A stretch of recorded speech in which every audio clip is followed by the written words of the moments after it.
مست بودی خب اشکال نداره. اون شب تو مست بودی، امشب هم ما مستیم. میخوای چیکار کنی؟ شوهر عوضیت باید ذره ذره جون بده، ببینه، بشنوه.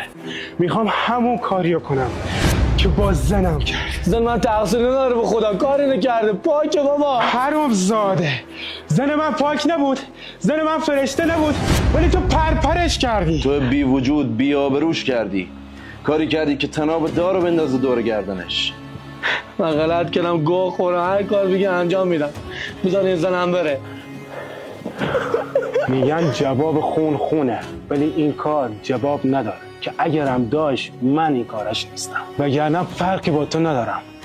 الانم گذشتم نه از تو، از آبروی زنت. فعلا باهات کار دارم، ولی بعداً این سگ میندازمت گوشه زندون که هر روز مرگت باشه.